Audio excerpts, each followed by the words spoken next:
The border is an artificial boundary created by the British government. But it's not a hard border. When you cross this invisible line by bus, it's tricky to tell exactly when you've crossed it. You'd need to pay close attention to details like changes in road signs or scenery. Otherwise, you might not even realize you're on the other side. The story of the border is deeply tied to Ireland's history. Northern Ireland is part of the United Kingdom. To understand how it came to be, we must examine the events that led to its creation in 1921. But the story begins long before the 20th century, when the English ruled Ireland. Over the centuries, English and later British power struggled to control the entire island, with many Irish people resisting foreign rule. By the 17th century, England had established Protestant settlements in the north of Ireland, particularly in what is now Northern Ireland. This region became home to many English and Scottish Protestants, creating a distinct community that differed from the predominantly Catholic population in the south. Inspired by the French Revolution and supported by the French Republic, the Irish Rebellion of 1798 marked a turning point. It forced the British government to take the constitutional relationship between Ireland and Britain more seriously. This led to the Acts of Union in 1800, merging Great Britain and Ireland into the United Kingdom of Great Britain and Ireland. At the time, most people in Ireland were Catholic, but Protestants owned the majority of the land. This inequality created a long-standing mistrust between the ruling and the working class. Landlordism was widespread, which could affect poverty in various ways, highlighting disparity. As independent British politician Fenner Brockway once put it, Ireland wasn't just John Bull's other island. It was John Bull's plantation, with its cultural heritage suppressed and its people kept in hardship. Throughout the 18th and 19th centuries, Ireland endured multiple famines, including the devastating Great Hunger of 1845. Potato blight certainly played a role, but Ireland continued exporting plenty of food during the famine, as it always had been. Even Ulster suffered from various obstacles. Those struggles fueled movements like Catholic emancipation, campaigns to repeal the Union, and efforts to establish an Irish Republic. In the 19th century, the question of Irish independence became even more urgent. Ireland was part of the United Kingdom of Great Britain and Ireland, but many Irish people wanted self-rule. Tensions rose between the Catholics, who sought independence, and the Protestant Unionists in the north, who wished to remain part of the UK. The issue came to a head in the early 20th century. The Irish Home Rule Bill of 1912 was the third attempt to grant Ireland self-government within the United Kingdom, but it was never enacted.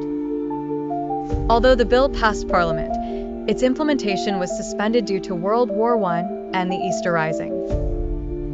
World War I played a significant role in these events. After the war, the demand for Irish independence grew more substantial. In April 1916, the Easter Rising took place mainly in Dublin, but also in counties Meath, Galway, Louth, Wexford, and Cork. It was an armed rebellion against British rule. The Easter Rising saw Irish Republicans challenge British rule and proclaim the Irish Republic. The British Army eventually crushed the Irish rebel forces. Patrick Pearse, Thomas MacDonagh, Joseph Plunkett, Eamon Sent, Michael O'Hanrahan, Thomas Clark, James Connolly, amongst others, were executed by the British. Support for Irish independence continued to rise. Although the Rising was unsuccessful, it became a pivotal moment in Irish history.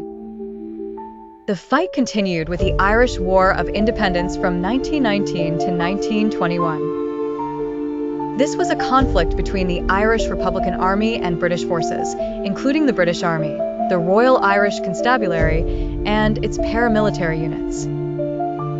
Ireland ultimately prevailed, leading to the creation of the Irish Free State under the Anglo-Irish Treaty of 1921.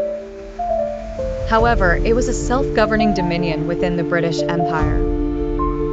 When the British Parliament passed the Government of Ireland Act in 1920, tensions reached a boiling point. This act created two separate political entities by partitioning the island into two self-governing regions on the island, Northern Ireland and Southern Ireland.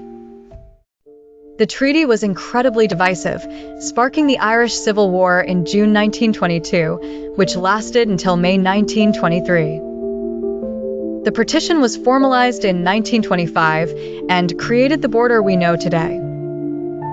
Northern Ireland consisted of 6 counties, while the remaining 26 counties, which formed Southern Ireland, became the Irish Free State by 1922. This entity eventually became known as Ireland, or Éire, according to the 1937 Constitution. Southern Ireland would have its own government.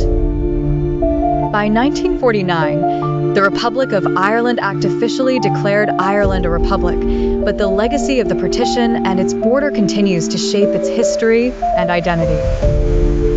Northern Ireland, however, remained firmly within the United Kingdom. It had its own Belfast Parliament, initially governed by the Protestant Unionists who wanted to stay British. This split created divisions that have lasted to the present day, with the Protestant community identifying with Britain and the Catholic community identifying with Ireland and seeking greater independence.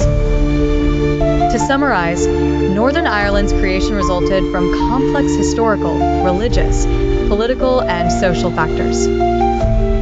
The union of the Protestant North with the Catholic South was not easy, and the division ultimately led to the establishment of two distinct entities.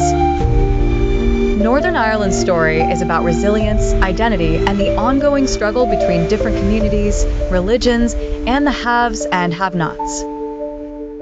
Still, it is also a story of how deeply intertwined history and politics can be.